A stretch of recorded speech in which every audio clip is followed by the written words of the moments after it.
The club, you really have to understand it. This is real technique. You're not hitting it with raw power. Just doing this one thing gets you a down blow fast.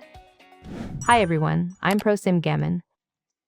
A lot of folks want to hit their irons with a down blow so the ball stops dead instead of rolling out. So I came in thinking it'd be great if you could share some iron tips for those players. Have you ever gone through a slump? I struggled hard with a pull hook and couldn't find the cause, so my swing back then is very different now. I'd hit fine in practice, but at crunch time I'd keep hitting OB and I started thinking maybe I wasn't a player, like you have to be born with it. So many great players. But when I started teaching, I felt my swing was wrong and I couldn't pass that on, so studying to teach is what changed my swing so much. My swing changed a lot. I used to belly out, seriously. So for field lessons and showing members, I lacked confidence and decided I had to learn. As my swing changed, I learned a ton, and now I try to pass that feel on as much as I can. Pros and amateurs feel different. For decent players, driver versus iron is up blow versus down blow, right? Exactly. And the biggest difference between those two swings is the left side.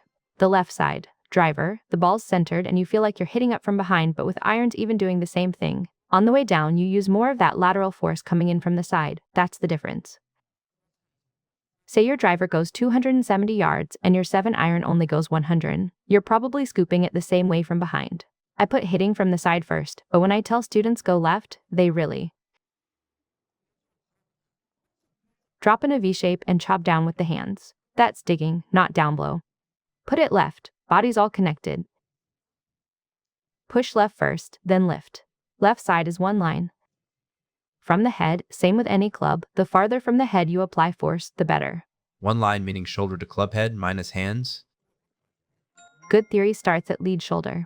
The club hangs off this, and you lift it up to send the head out, but because down blow means hit down, intuitively people think hitting down looks like this. Because of that, even with a down blow you can slice it, and honestly nailing one perfect point on a down blow is really tough. Basically, compared to driver, feeling like you're working out to the lead side is actually fine here. But at this moment, it feels like I'm lowering my hands, but the club is actually going up. So even on a down blow, the key is how it feels when you hit it, and I don't feel like I'm chopping down at all. With an iron, the attack angle just goes negative. It's not a chopping feel, and honestly, the up blow feel is pretty similar. Looking from the camera side, we're drawing a circle, right? When you draw that circle, the lowest point on the arc, right here, is the bottom. Lowest point. Hitting the ball before reaching that low point is called down blow, and since we're drawing a circle, hitting it after passing the low point on the way up is called up blow. Hitting up and chopping down are two pretty different feelings. So with driver you try to scoop up, and you have to manage this circle, which is drawn around your body as the center. If I push to the lead side, the low point shifts left and the down blow naturally happens. Don't chop with hands, think the circle. The reason driver hits up isn't that you lift directly, it's how you draw your circle behind the ball. And how you draw the circle in front of the ball. You hit into the circle. If you chop and lift separately, we carry a lot of clubs, right? You'd have to swing each one differently, and the 7-iron might fly far while the 5-iron comes up short. You keep thinking about the circle and learn to set your low point at your sternum because the club is attached right here. Circle moves too. Stays, circle stays. So depending on where your weight sits, that's what creates the low point. Exactly. Not with your hands. So the feel of weight shift matters based on the ball. Intuitively, if you push through like this, you get down blow. If I swing the same but keep weight back, you get a lot less of it. You gotta use this center position. Same for approach shots, really important stuff. How do amateurs control that center position? You said it before downswing, but most folks push off the left toe. Fact. If you set it up here already, the horizontal force toward the target stays pretty similar anyway. So before the strike, I really stress the setup. Even at the top, how you prep right here matters. Or middle, that's it. That's how it gets easier. Strike moving through, sliding through means no rotation. So you build the weight at the top and just come down with it. Right? Ball position matters too. Down blow and up blow are based on the ball, so if down blow won't happen or you can't shift weight, put the ball right and the arc bottoms ahead. You'll down blow before low point. Ball left, same move. You catch it on the way up, so ball position matters, but iron's always middle. Driver always left. That causes errors. Irons vary, plus driver and woods exist, so dialing in ball position really matters. I shift half a ball per club myself. So shifting the ball means if 7 iron sits middle, 8 iron is half a ball. Right? 9 iron right? Then 6 iron goes half a ball left. 5 iron 1 ball left, off 7 iron. Dial ball position, down below dials 2. I put the 7 iron here, then the 6 iron goes here next to it. Half a ball shifts each time. So if your 5 hybrid and 7 hybrid go about the same distance, your ball position barely changes between them. Bit off topic, but hitting 5 hybrid, the driver feel works well. A blow feel, ball's left. So to avoid down blow, you put the ball left. This seems small, but really matters for the 5. Though you barely hit the iron with a down blow. There's a difference. If the 7 iron comes in at -3 or 4, the 5 iron sits around 1 or 2 down blow, but to nudge it slightly, hitting the 5 iron at 3 or 4. Far calls distance. That's why so many golfers think the 5 iron is tough. It's that 1 or 2 difference. The 7 iron you can treat like a short iron, but the 6 and 5 irons are better played more like a wood or driver. Set it so far, left you almost feel like you're hitting up on it. That'll actually catch the face better. Everyone, hold on. Sim Pro is here at the Swing Jamsil branch.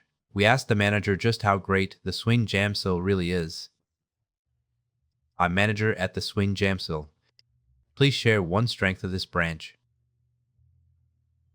Family vibe.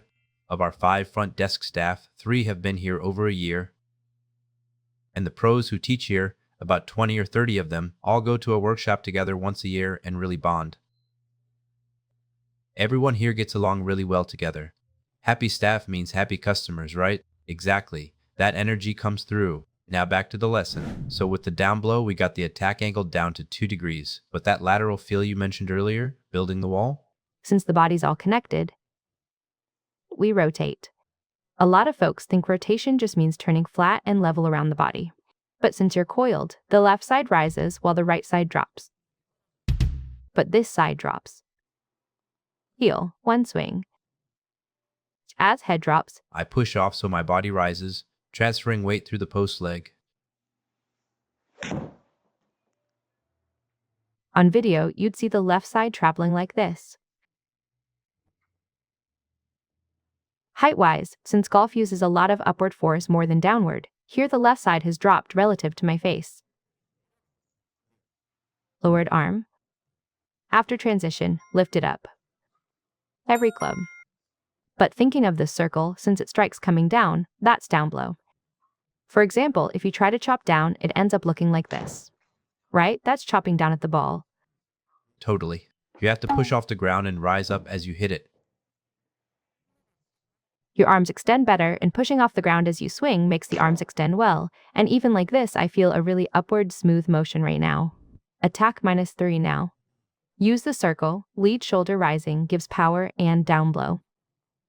That lifting feel from the legs, or shoulder rising like this. I use legs, and teaching shows it has to be legs. They stay still and literally jump. Everyone, so make sure your rotation doesn't disappear.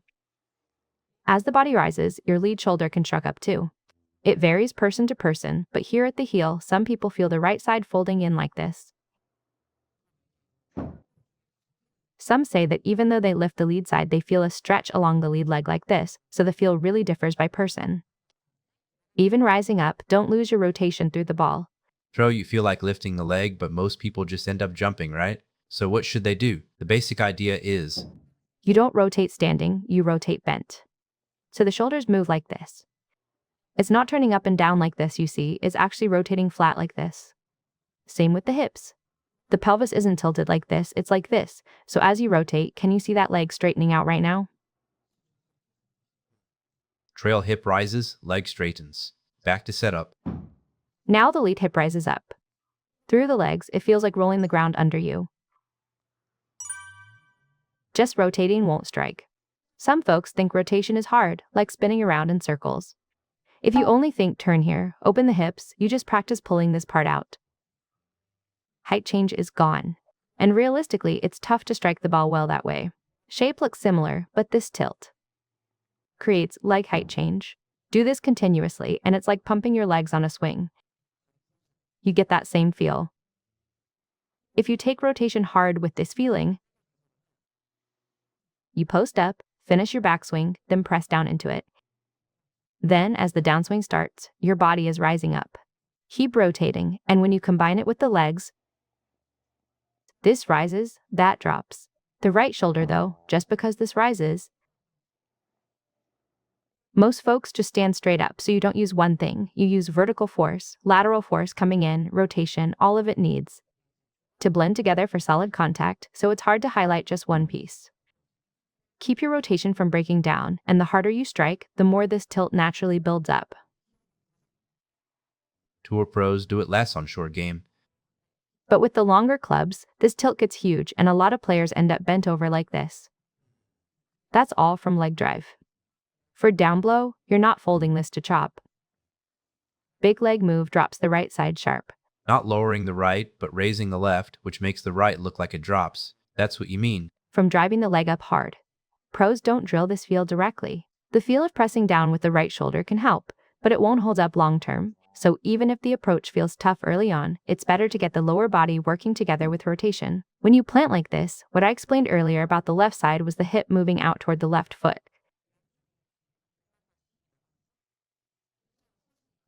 And that's why the left wall matters, and the force that lifts this up actually comes strong from the right leg. Lift left with right. On the backswing, you plant like this. Then the harder this kicks, the more this side lifts up. Feet and shoulders, opposite. So to lift the left side, instead of lifting the left leg, you push off the right. To lift this side, the foot gets involved, but many people just roll the right foot over, when really this force works opposite the target. It doesn't move like this, right? Push into the ground, and that force rotates the right hip back. That's the feel of the foot dropping. You hit, and it drops as the right hip turns. Watch tour players, it all drops, so amateurs try to step out walking. Then they force a down blow and end up chopping down. This lifts the lead shoulder, but if you walk out, hands have to drop. You still have to hit the ball on the ground. So next, you build the power that lifts the left side. So you said you practiced rotating the hip, but before that, the kicking up move you taught, is that different? What you showed. I kept doing this while practicing. Back then, I was taught to squeeze the knees together. I needed this lifting force to hit it far, but if I skipped it and just tried to rotate, the ball gets hit but loses 10 or 20 yards.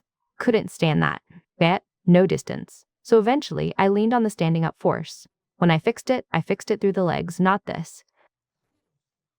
Think legs rotate the body, soles nailed to the ground, don't lose pressure here, and lift the body from down here. That's how I rewired it. At first, I was sliding out like I was on ice. When told to open up, I was a little slow. This felt powerless, and I didn't get why. Bottom line, for iron down blow, ball position matters, and you set the weight on the lead side, and from there. From top, drop in. Right.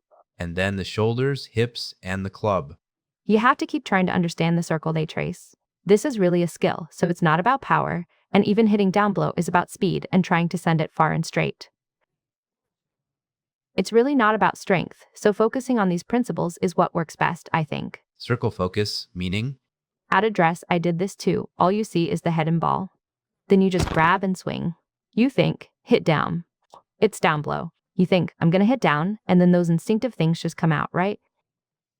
You have to fight that, and the reason backswing matters so much is no sport relies on it like this. And why does the backswing matter so much? In baseball, you just hold it and swing, but for us, this shape stays the same, so the top carries straight into impact. That's what we have to keep working on. Here, before contact, it doesn't matter as much, but just changing the top changes the ball, and from here the club falls where it falls. And comes back the same way. That's why this matters, but without that, you just chop down. Then you end up using your arms, and the whole point of the swing kind of disappears. The swing is really scientific, so you extend the arms here, build it well. And commit to drawing this circle. Just doing that alone, honestly, down blow shows up real quick, but people get stuck on the feel. I did too when they say hit down, you hit down, and then the driver stops working. Driver needs up low, see, swing up, then irons stop working, and it repeats. Scary, people repeat this for 10 years. Hitting down on irons, driver slices. Right, chopping down creates spin, so to stop that you twist the wrists. The pattern is really similar, so newer players think if they just keep practicing this way and work hard, it'll click. But even after years, a lot of folks don't change. There's a principle, and they ignore the principle and get stuck on feel. Feel matters too, of course. Flow matters. Any good pros theory starts from the lead shoulder. Our chip drill's same. If the club's stuck here, what would you do? You'd swing like this.